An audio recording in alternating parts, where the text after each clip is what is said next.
네, 우리나라 수산물 중앙 도매시장의 경쟁력 저하 문제도 심각합니다. 시장 운영 방식을 놓고 기존 사업자들과 지자체 간의 갈등이 빚어진 지 벌써 20년이 넘었는데요. 그동안 시장의 경쟁력 크게 떨어졌습니다. 어떤 구조적 문제가 있는지 김지환 기자가 취재했습니다. 지난 2000년 1월 김대중 정부는 일제강점기부터 이어져온 농수산물 경매제 대안으로 시장 도매인제를 도입했습니다. 농안법 개정을 통해 중도매인이 중개업과 도매업을 동시에 할 수 있도록 했습니다.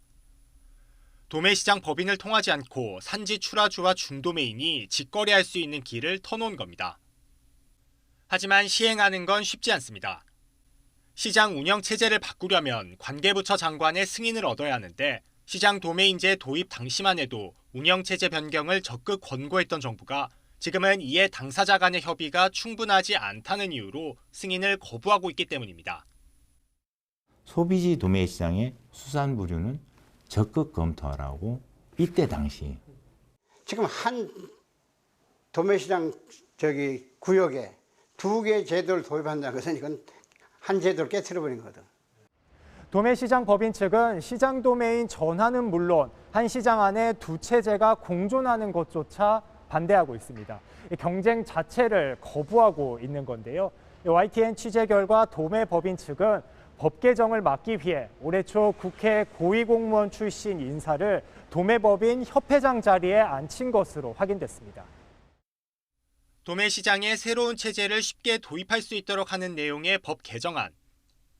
20대 국회 때 여당 의원들이 잇따라 발의했지만 번번이 폐기됐습니다. 역시 당사자들 간의 의견 조율이 안 된 게 가장 큰 이유였습니다.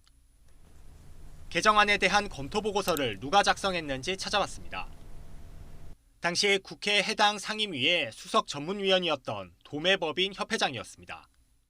도매상제로 가려니까 국회에서 법을 바꿔야 되잖아요. 그래서 임 회장 와서 법좀 가는 걸 갖다가 막을 수 있는 능력이 있지 않냐 해가지고 모시고 된 건데. 시장 운영 체제를 둘러싼 갈등이 계속되는 사이 중앙 도매시장의 경쟁력은 추락했습니다. 시장 도매인을 도입한 대구 북부 농수산물 도매시장은 2008년부터 10년 동안 거래 물량이 110% 넘게 늘어난 반면 경매 중심의 도매시장 법인 체제를 유지한 수도권 공영도매시장은 30% 정도 줄었습니다. 전문가들은 두 제도의 경쟁 체제가 필요하다고 강조합니다. 거래 물량이 줄고 시장 밖 유통 구조가 다양해진 만큼 수산시장의 체질 개선은 선택이 아닌 필수라는 겁니다.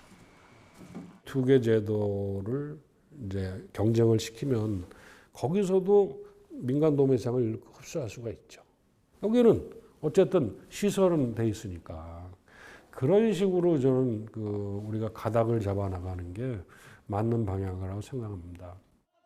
우리나라 경매제의 모태가 된 일본에서조차 경매 물량이 대폭 감소한 점에도 주목할 필요가 있습니다. 일본에서는 지난 1999년 법 개정으로 경매 원칙이 없어진 이후 경매제가 쇠퇴하고 있습니다. 이유는 명확합니다. 가격 안정을 바라는 출하자와 실수요자들이 경매가 아닌 직거래를 원하기 때문입니다. YTN 김지환입니다.